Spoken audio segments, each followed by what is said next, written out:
everyone, happy Friday. So the weekend is here again and I have got a mishmash video for you. So a little story about me, because I like starting off the videos talking about, well, me and what I've been up to. So I decided for the first time ever I was going to make a banana loaf using almond flour. The reason why I've opted to use almond flour is because I had some in my cupboard, and when we cleared out the kitchen cabinets, I realised that I had a huge bag in there that I've never ever used. So I thought, okay, it's supposed to be keto friendly as well. Not that I'm on a strict keto diet, but I do tend to cut out large quantities of carbs at various times during the day. So I thought, okay, we'll give this a go. So there I was, I mixed it all up, I put all the ingredients in, and it was really, really runny. I hadn't put it in the tin. And I was like, I don't understand. So I read the recipe 3 separate times. You know, we just like, this can't be, this is too runny. I've made sure I haven't missed anything. And then just as I was kind of looking at it, I realised that the bag of almond flour in front of it had not been opened. So my banana soup was ready to go into the tin. It just hadn't had the flour added into it. Needless to say though, once I realised the error of my ways, I can now make a wicked almond flour banana loaf. So on the Royal Mishmash, we have got everything from book clubs to eviction notices to people being really hurt. And you can guess who I mean there. So we're going to start with Prince Andrew. Let's start with Prince Andrew. I know he's not everyone's favourite subject, but some funny news. In a poll in America recently, Prince Andrew is slightly more popular than Harry and Meghan. That is how bad their popularity has plummeted. Wow, so that's kind of amusing. In more Prince Andrew news, he has apparently been told that a huge allowance that he has to run his home, a 30-bedroom mansion, shall we say, Royal Lodge, he has been told that it's going to be, cut. Charles is definitely following up on making a lot of cutbacks. But Prince Andrew has signed to what is known as a peppercorn, and this means that he can pay basically peppercorns where anyone else would be paying hundreds of thousands. So obviously it's all part of the royal estate, but Andrew can stay there paying £1,000 per month roughly for rent. Not bad for a 30-bedroom mansion. But this is one thing with his entitlement, and I see so much of Harry in him with this level of it. It is that spoilt second son syndrome. The fact is, he had a wife, he had 2 daughters growing up. The daughters are now married, they've got families of their own, they do not live there. Fergie has got a house in Belgravia, or an apartment in Belgravia, which made it into the news recently because Princess Beatrice and Princess Eugenie had bought the house for their mother. You know, they are members of the royal family. They do have a lot of money. I'm not saying that money could have been passed down to the daughters when there were certain financial issues going on.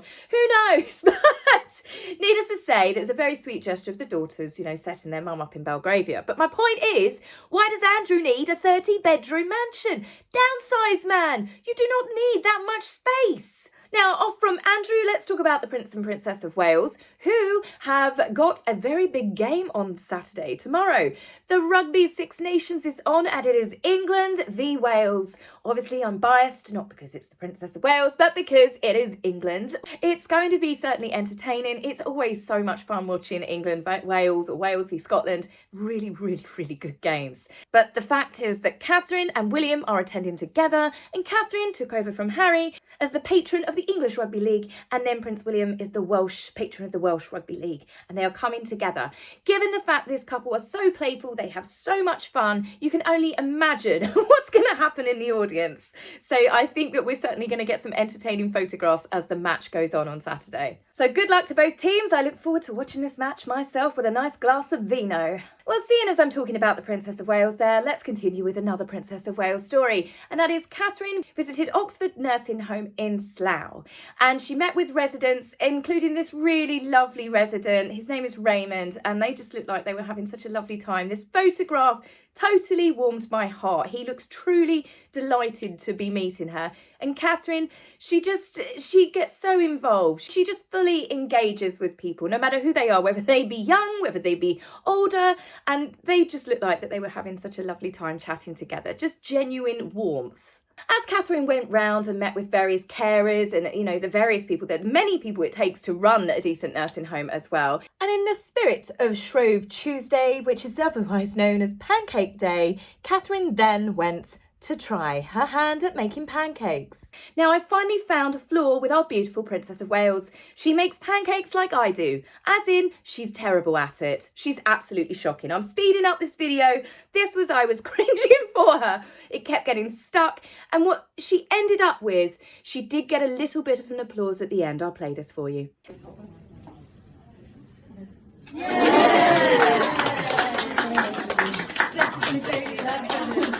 All the ones that were made earlier are much nicer than this. I'm sorry, I haven't done you justice.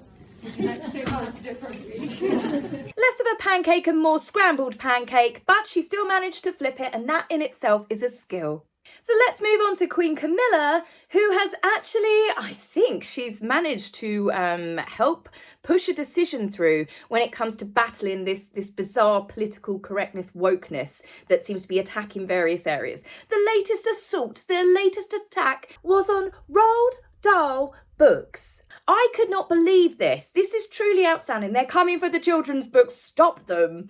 But basically, Camilla, she has, I've mentioned it before, she started up a royal reading room. This is a book club that she did during the pandemic. It has remained so popular and so many people have joined that she has continued with it. So it's the 2-year anniversary. There's some lovely photographs of here with King Charles, who was supporting his wife. I love this photograph because he's just looking at her so proudly. He just absolutely adores her, and you can tell. She was, obviously an avid reader herself. She promotes children reading. She promotes adults reading. Reading is such a wonderful thing. I've said before, I'm a total book nerd. As you can tell, there are books everywhere. You can just get completely submerged. In Camilla's speech, she said that she hopes that authors remain true to themselves, that they remain true to their calling, that they're not impeded by those who may wish to curb the freedom of your expression or impose limits on your imagination. Many believe that this is to do with the recent hoo-ha that has been caused by Penguin publishers have decided to rewrite some of Roald Dahl's most famous books. The stuff that they are going to change, they are employing sensitivity readers to change anything that's not politically correct, which is not woke enough. Honestly, I read it. I try and remember the bits that some that absolutely had me raging, really, because it's just ridiculous. Charlie in the Chocolate Factory, Augustus Goop. He is no longer allowed to be fat and gigantically enormous. He is just enormous because fat is a very bad word for children to read. In The witches are no longer allowed to hide working as clerks for a businessman or be a cashier in a shop. They now have to be scientists and business owners. In The Twits, they are no longer allowed to be called ugly. The whole thing with the Twits, they were stinky, they were ugly, but no, ugly has now been banned. In the BFG, words such as dim-witted have now been removed, and the one that absolutely just blew my brain apart is he is no longer allowed to have a black cloak. Yes, the famous black cloak that he puts around him that disguises him at night, his invisibility cloak, is no longer allowed to be black, and children are no longer allowed to turn white in fear. Yes, this is absolutely ridiculous. These sensitivity writers, who are they? Harry and Meghan? It makes me honestly think of a film I watched years ago called Demolition Man. It's a sci-fi film. To cut a long story short, it's supposed to be set in the future and what the human race is like. And all of the things that are banned, like salt is illegal, sex, actual contact sex is illegal. We laugh about this, but smoking is illegal, meat is illegal, gasoline is illegal. And there's a moment when the hero in the film, Sylvester Stallone, swears, and this little machine goes off on the wall saying, "You are fined 1 credit for a violation of the verbal morality statute. If you continue, the police will be called." And this is how crazy it is. Our world is turning into a Sylvester Stallone sci-fi film. This nonsense has got to stop. Miss Trunchbull in Matilda is no longer allowed to be described as having a horse face. An old hag is no longer a hag, she is now an old crow.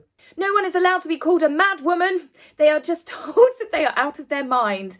And in the one that again, this is so many in here, this absolutely thing. I've got my stressed Eric vein coming up now. This one made me really like, oh!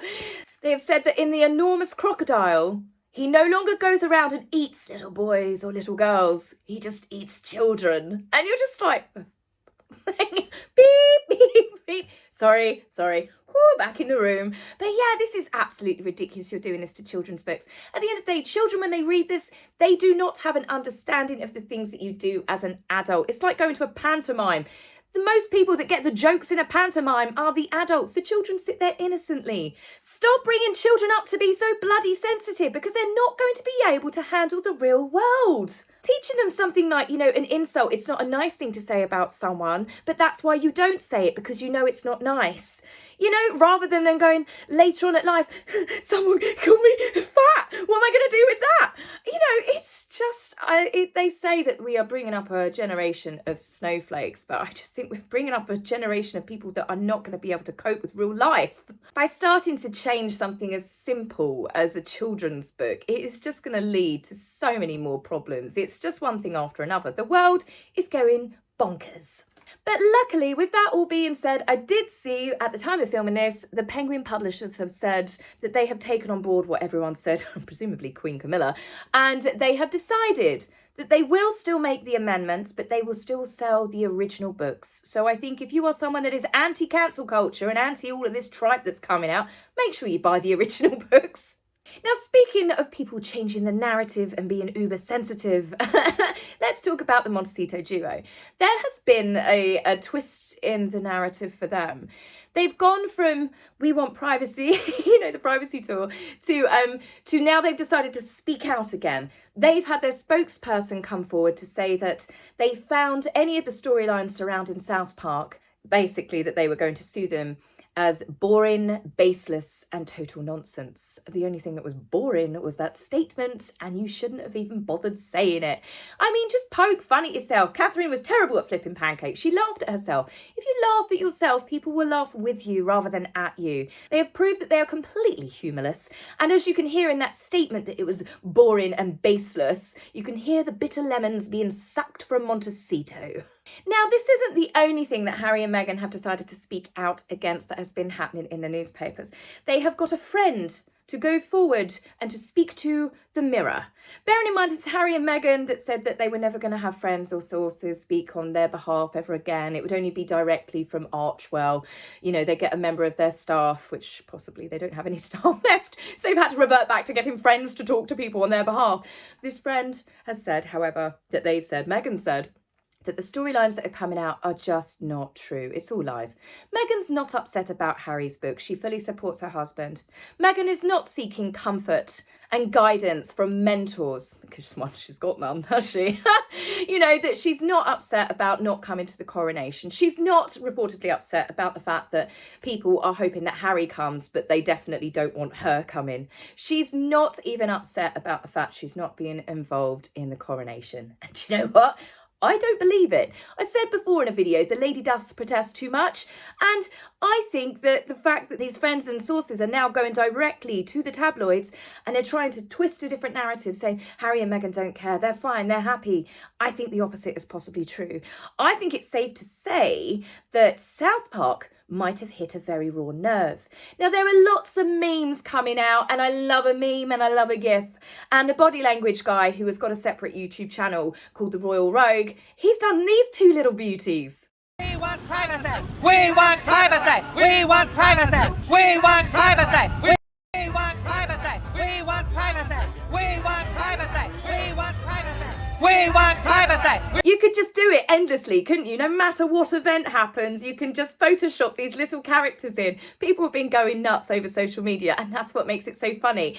You can't tell me that Harry and Meghan aren't butthurt over this. Sorry, the storylines are boring and baseless and utter nonsense. Yeah, right. I truly, honestly believe the stories that they got their lawyers to look over it. I do. I'm sorry that this is the most litigious couple in the world. Jack Royston, one of their favourite go-tos, who always writes really favourably about them, he said, have to say, it was always a pretty absurd claim. It's absurd that anyone would think that they'd sue over South Park. And you're like, really, Jack? Really? I mean, I think they did like 11 lawsuits in the space of like 2 to 3 years. And that's just the official ones that made it into the courts. That's not counting the legal letters and threats that they have been sending to everyone over the most ridiculous slights. I think that they got their lawyers to look over it and realise that the South Park creators have got their bottoms covered. The creators, Trey Parker and Matt Stone, recently did a podcast and they were talking about the number of lawsuits that they've had thrown at them. And they've lost count. They don't care about a dumb prince and his stupid wife. In fact, this episode is possibly going to, well, it's definitely put South Park back on the map. As I said, people that had never even heard of it are watching it now. But it's supposed to have actually beaten the records for the most ever watched Simpsons and the most ever watched Family Guy, making it the most watched episode, animated cartoon series. I think that will be enough influence for them to perhaps bring the Prince and Princess of Canada back one more time, or two, or do a whole season, why not?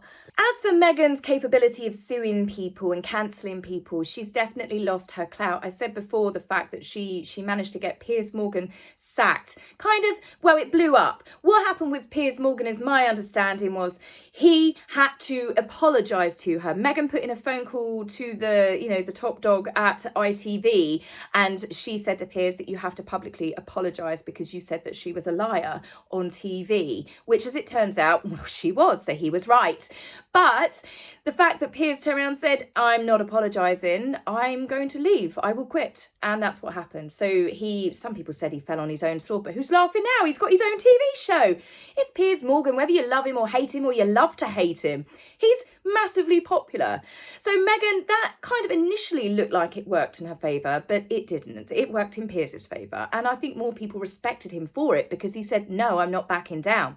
Now, Jeremy Clarkson, here's one recently that fell on this whole cancel culture. ITV are keeping him. He's kept his column in the newspaper, and Diddley Squat Farm. I think that is going from strength to strength. I reckon there's a few more seasons in that. Whether Amazon keep it or choose to air it, it's neither here nor there. People will follow the show, not who is streaming it. And that's what a lot of these arrogant TV networks seem to forget. So I'd imagine if Jeremy Clarkson does jump along somewhere else, everyone's going to be following Diddley Squat Farm. And even when it comes to the sister v sister, Samantha's court case against Meghan, it's coming apart at the seams due to Meghan's own TIG blog, her lifestyle blog, and her Instagram account, because a lot of the stuff that she said on Oprah to do with her family, growing up, her estrangement from her father, it's all there in Meghan's own words. How can she deny a lot of the things that she said, especially what Samantha's calling out that she didn't know about the royal family? Meghan blogged about Catherine and William's wedding.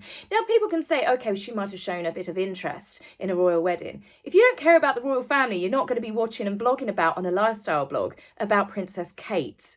It's obvious in the wording that Meghan chose in the blog post that, she has been watching the couple. Sorry, Harry was the best man at that. She said that, she was friends with Eugenie before she met Harry. Okay, well, Eugenie and Harry are the tight cousins. They would have seen each other. Harry did visit Soho House, I'm sure of it, because, if Eugenie did, it's a party place for the same sort of rich networking people. So, again, that comes unstuck because Meghan said that she didn't know who Prince Andrew was. She didn't recognise him at all. And, she thought he was a handbag holder. Really? Wow. I mean, that's pretty far-fetched. Meghan wanted to go see Buckingham Palace when she went onto a tour of London, when her father paid for her and her best friend Nikki Priddy to go across to Europe, the poor poverty-stricken childhood that she had. Now, the fact that the media are beginning to pull apart stories that we've been talking about on social media for a number of years makes me think that some sort of embargo or legal barrier has completely been dropped. Meghan used the protection of the royal family. She says she wasn't protected and they fed her to the wolves. But if anything, you can see by these stories that are coming out, this is all stuff that we knew about a long time ago and the media are only reporting on it now, that they've severed ties completely with the royal family. The royal family did protect her a lot. Meghan and Harry are truly becoming unstuck at the seams, and there are more rumours that, that they are not on good terms. They are only seen out and about separately. Time will tell. I can't imagine that it's happy in Montecito with everything that keeps happening. It's just one thing after another. 2023 is their dumpster fire of a year, isn't it? So I'm loving it. I'm here for every bit of it. Now, one thing that I am going to end on, and we're not ending on them, is the fact that I'm very well aware that Sophie and Edward have been doing a tour of the Bahamas, of the Cayman Islands, and also the Turks and Caicos Islands. And it's not really been covered. I think it's not been covered due to the fallout and the hoo-ha, again, stirred up by Harry and Meghan's false allegations of racism. So I will be covering more of this, and I will bring you all of the photos and all of the information to do with that royal tour when I do a video with you on Sunday. And of course, anything else that falls out in the news between now and then. So take care for now. Happy Friday. Bye.